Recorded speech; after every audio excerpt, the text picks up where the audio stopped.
Hi guys, Tammy Alexander from 3 Marigna back again. I am actually starting my recordings a little bit early this week just because I am actually going to a market on Sunday.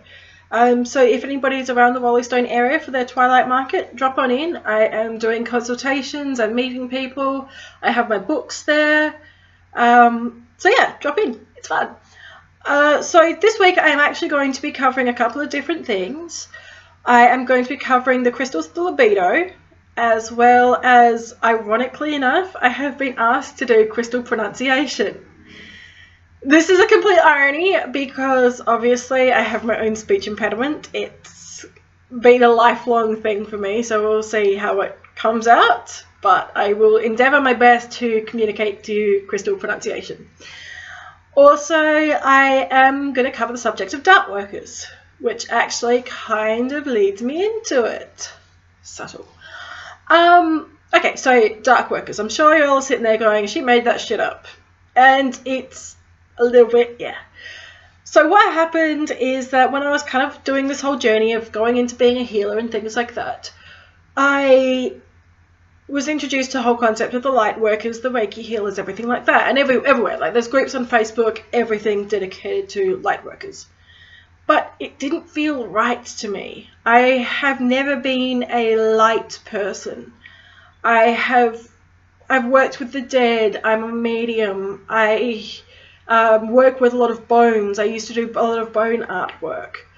Bits and pieces like that. I always felt like I was taking away people's darkness, that people would come to me when they were in a crisis situation and I would take that away with me and take that burden away and leave them feeling lighter and able to do the whole universal light thing. So I really started to get uncomfortable with the concept of being a light worker or anything like that. I tried going to myself to a Reiki healing, and it just felt uncomfortable. It felt foreign. So I started talking about it to various people and discovered that a lot of other people were feeling the same way. So I coined the phrase dark workers, and it actually seemed to catch on. Now there is quite a few people out there who are actually dark workers, who work in like the sort of darker shades of things without being connected to the universal light and all of that beautiful blessed stuff that other people do.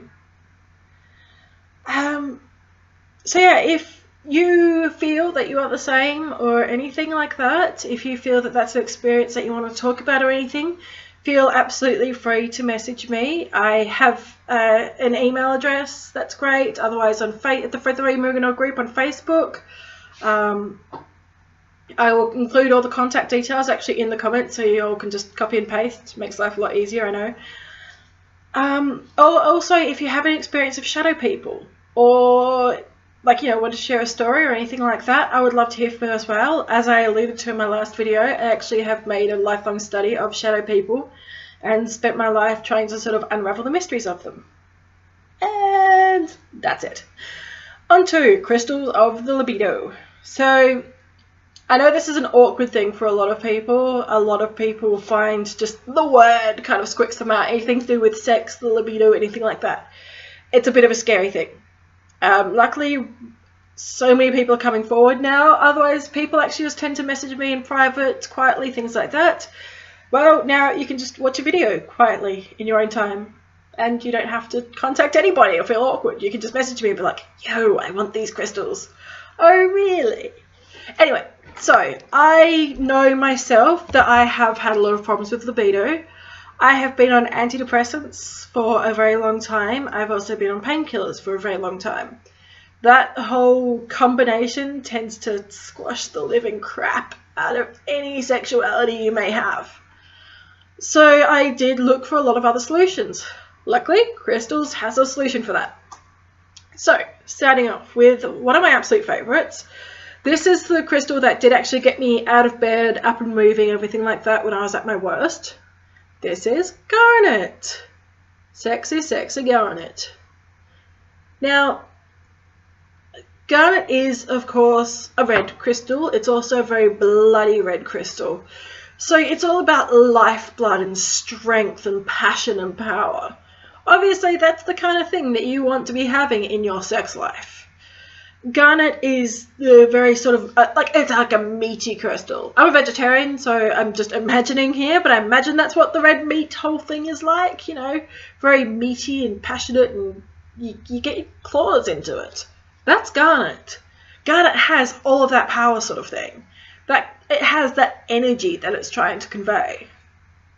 So garnet absolutely is for both men and women.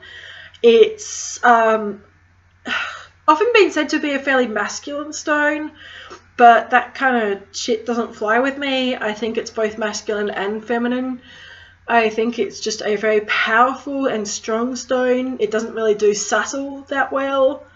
Although I don't really know of anyone who wants their sex life to be subtle. That seems strange.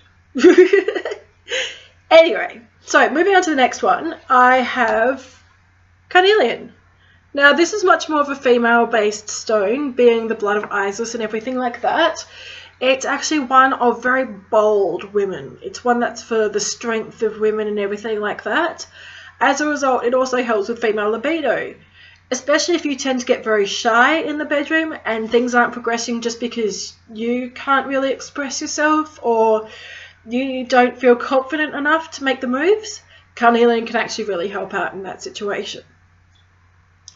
One of the next ones is, of course, handy dandy hematite. Now, this guy's a staple. It is grounding, it is full of iron, so once again, it's that whole lifeblood aspect. It's strength, it's strong. So yeah, it's one of the other ones that I would really recommend. You can put those under the pillow, pop a grid under the bed would be amazing. You know, do a giant grid under your own bed. That would be absolutely perfect. And it's actually a subtle thing. People aren't going to notice it. Next one is red jasper. Once again, you're seeing the theme of all these really earthy and grounded and fire-based crystals. These are exactly what you're looking for. Red jasper is, of course, the root chakra. It stimulates that kind of base energy. It's more animalistic in its nature, so something that it ties in very closely with sexual freedom is absolutely perfect. Now, my last one for today is actually, it's something that's very personal to me because I know it was something that really greatly affected me and is still greatly affecting me. But it's something that I think a lot of people as well suffer from. This is pink opal. It's nice, it's subtle, you'll notice that it's nowhere near as aggressive and earthy as the others. Pink opal helps you find the beauty within yourself.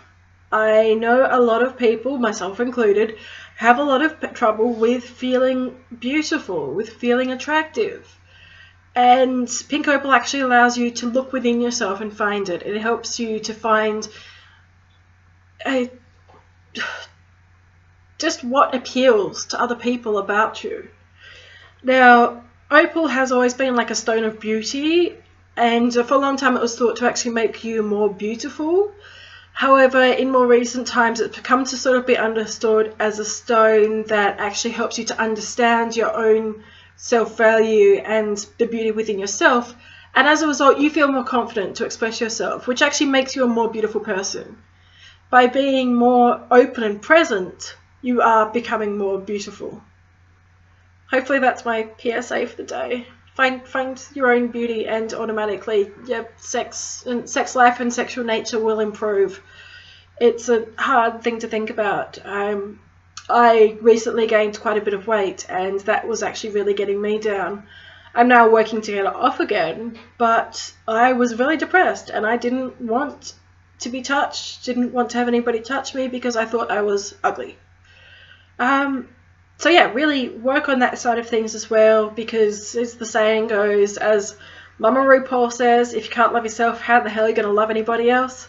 It's kind of true, even for physical love. Okay. Pronunciations.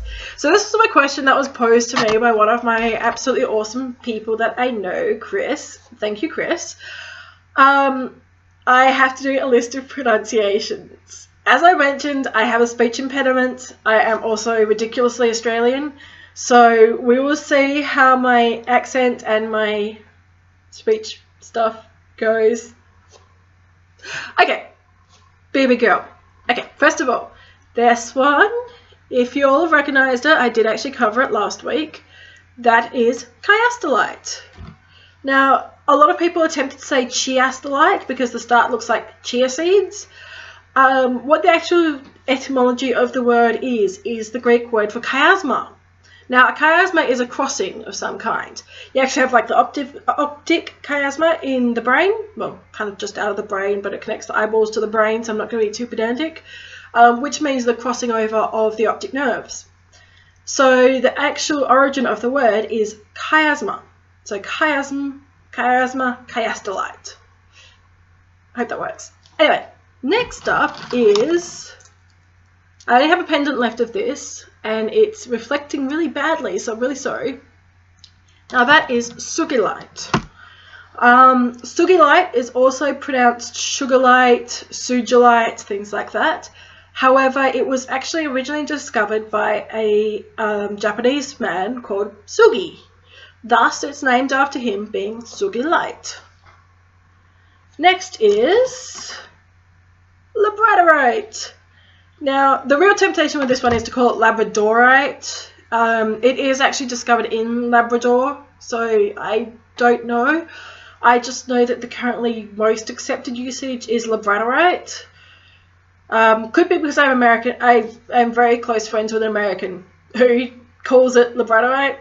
I think we've all picked it up from her, but labradorite. Next is piedicite.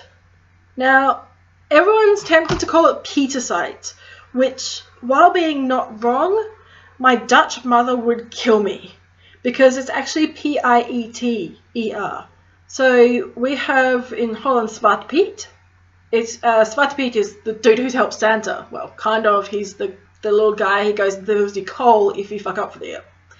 Anyway, Zwarte Piet is Black Pete. And so the P-I-E-T is Pieter. Zwarte Piet. Yeah, English. Blech. No, Dutch. Ugh, even worse. Anyway, yeah, so piedicite. If you say petersite, you're not wrong, but I prefer it piedicite because, you know, aforementioned Dutch mother killing. Yeah. Next is chalcedony. So, especially with the Australian pronunciation, it's really easy to go into chalcedony because we like to just smooth everything off. However, chalcedony is actually the correct pronunciation for it. I can't pronounce that. I'm doing terribly. Okay, next up is, this is scholasite.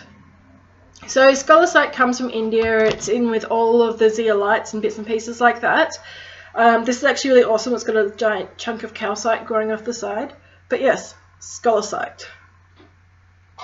Next is lepidolite.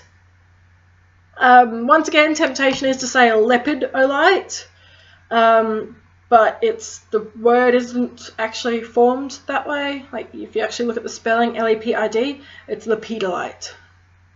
Lastly, you guys get to finally see what was in that box that I was like, oh, ooh, look at the box that I've got hidden up on the shelf. This is dioptase. This is the last one I was asked to pronounce for you. And this comes from the Congo in Africa. Sexy, sexy beast that it is.